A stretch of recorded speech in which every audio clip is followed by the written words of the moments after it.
This week, Democrats in the House are beginning the committee process for a bill they're saying is their party's signature priority for this Congress, their signature priority.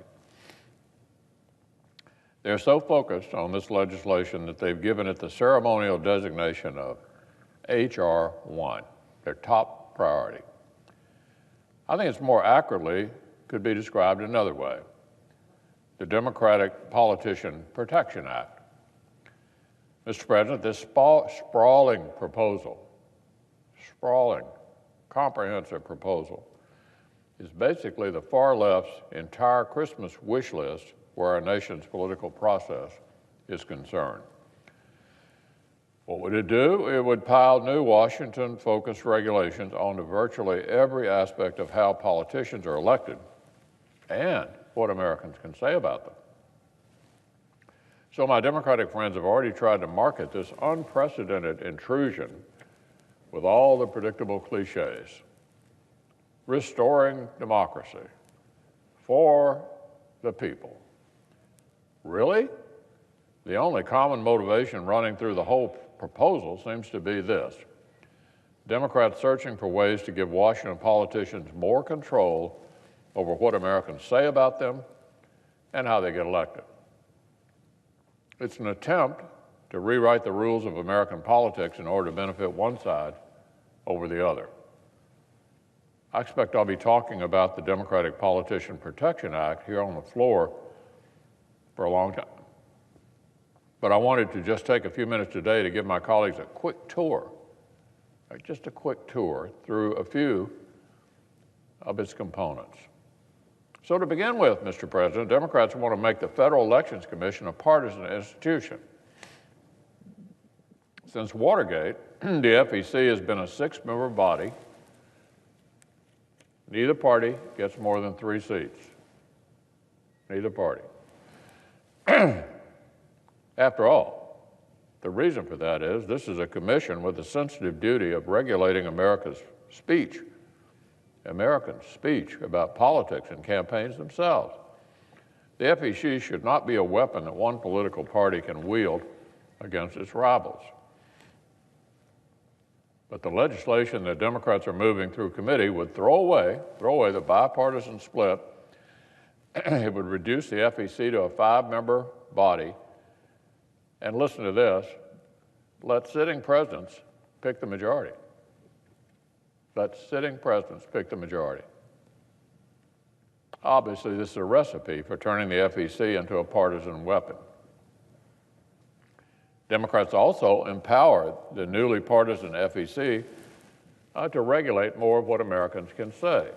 That 3-2 FEC would get to determine what they subjectively see as, quote, campaign-related, a new vague category of regulated speech. There'd also be new latitude to decide when a nonprofit's speech has crossed that same fuzzy line and subsequently forced the publication of the group's private supporters. All this appears to be custom-built to chill the exercise of the First Amendment and give federal bureaucrats and the waiting left-wing mob a clearer idea of just who to intimidate. And this just scratches the surface of this proposal. House Democrats are also eyeing an expensive new set of taxpayer subsidies for political campaign consultants. They want a new 6-fold government match for certain types of political contributions, a new federally funded voucher program to line politicians' pockets with even more taxpayer dollars. Plus, listen to this, Mr. President, that wasn't enough, taking our tax money to spend on attack ads and bumper strips and the like. Listen to this, 6 additional days of paid vacation for any federal bureaucrat who decides they'd like to hover around a polling place while Americans cast ballots.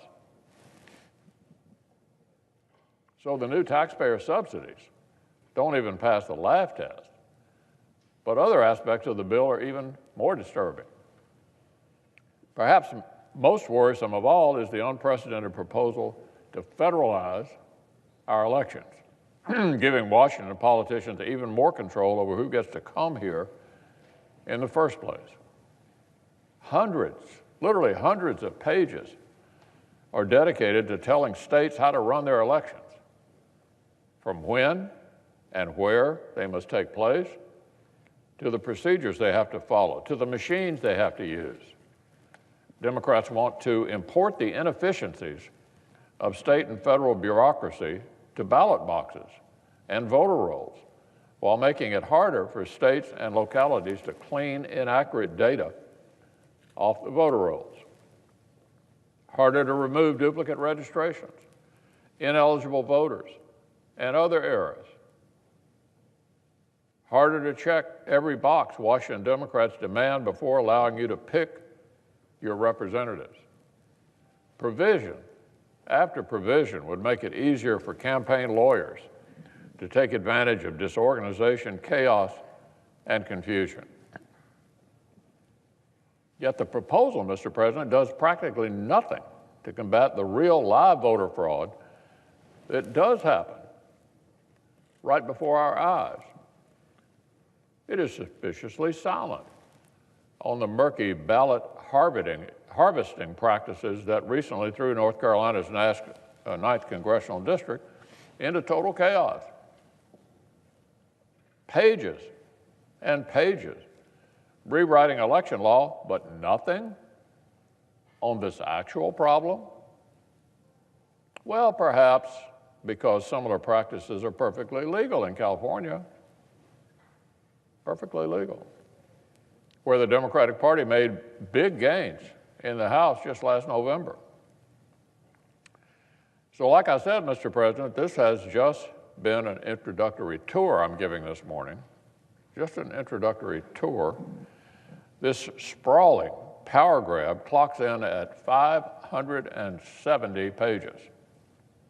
570 pages. Seemingly every one of these pages is filled with some effort to rewrite the rules to favor the Democrats and their friends. I'd have to say this, our colleagues across the Capitol know what they're after. They know what they're after. So I'm going to continue to shed light on these far-left proposals many mornings, because I want to make sure the American people understand what this is all about. And I want to assure the American people right from the outset, my colleagues and I will fight to prevent this one-sided power grab. It may pass the House, but not the Senate.